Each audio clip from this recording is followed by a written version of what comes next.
Hi everyone, and welcome to this week's show. This week, I got bombarded. I always know when there's been a new show put on or a brand new episode that talks about something new because I get bombarded with emails about the same topic. And once I ciphered through all the emails and figured out that, what show the question came from, then I have to go watch the show. And for those of you who know, who have been listening, I don't watch television. However, I do have the internet, so I can go on and watch the show after the fact. And this week's question, I'm not just going to quote one person, I'm just going to tell you what they all wanted to know.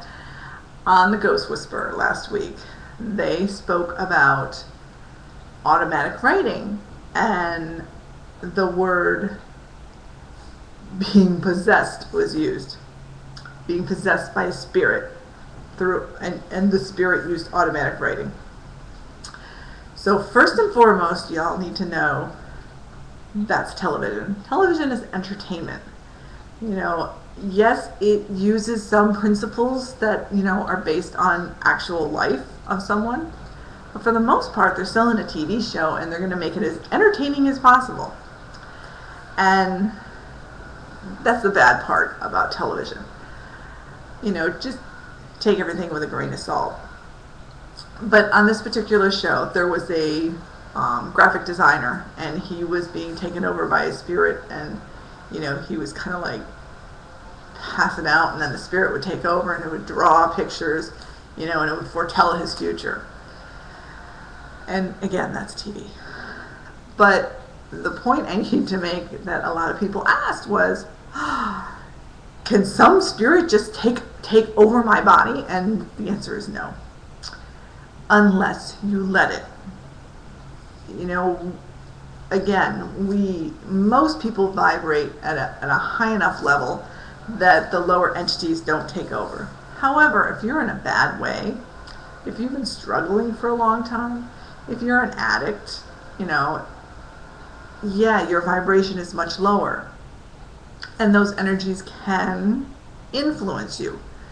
Not necessarily take you over, but influence you to make decisions or make choices.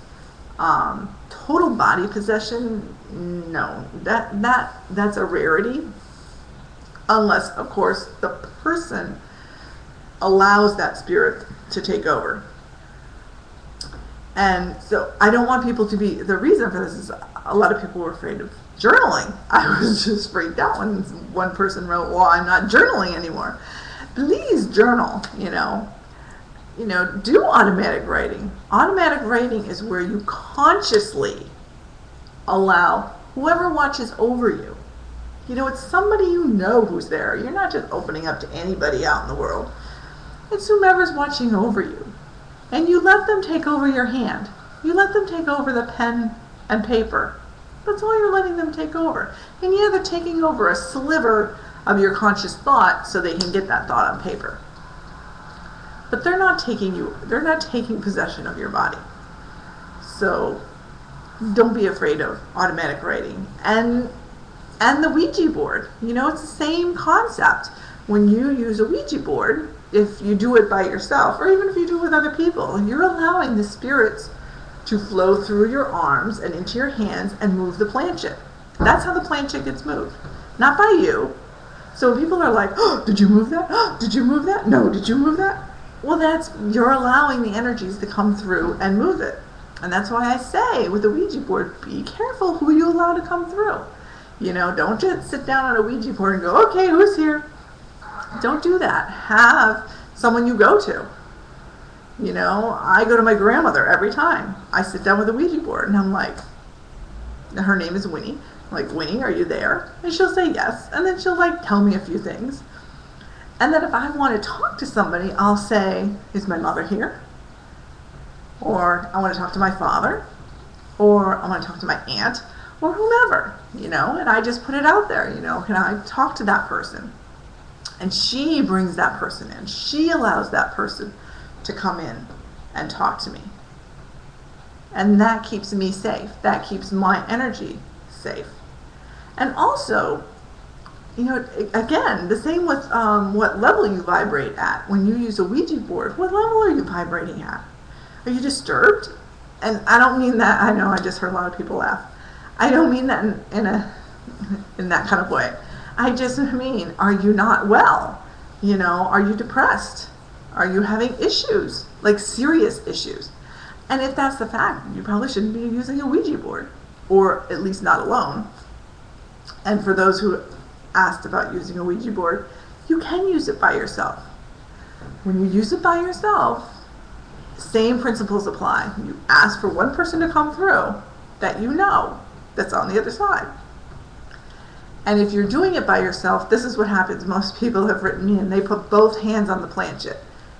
And it's too much of your energy. That's why when it says in the directions that both persons, I don't know, maybe it doesn't say that. I think when it's two people, you need both hands to hold the energy. But when you're by yourself, you don't need that much density. Just put your right hand on and allow the planchette to move. And I'm going to warn you, when you first start using it, you may not understand anything that's being said.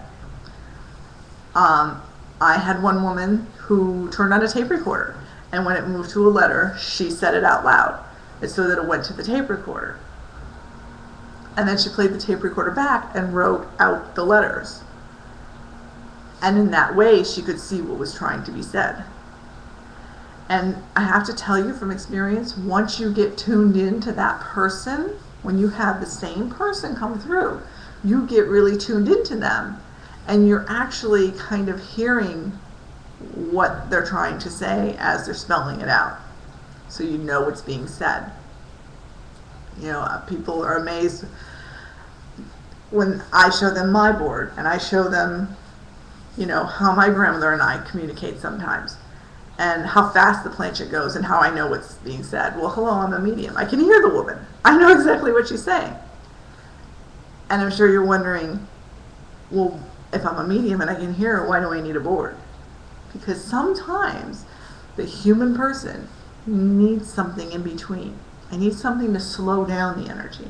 I need something to focus on so that I can remember what's being said. Because as a medium, when my family talks to me, sometimes I forget. Sometimes it goes through me so fast that I kind of like let go of it, because that's what I'm so used to doing. You know, I don't remember readings. I don't remember any of the messages. My job is just to be the middleman, to be the funnel, to just pass the message along and let go of it. So back to the being possessed thing. You cannot be possessed unless you want to be possessed. And again, most people aren't possessed, even if they're, you know, in a bad way. If they're depressed, if they're addicts, they're being influenced by those energies on the other side who are attracted to that life, to that feeling. So use automatic writing, use the Ouija board, but use it responsibly. That's all I ask.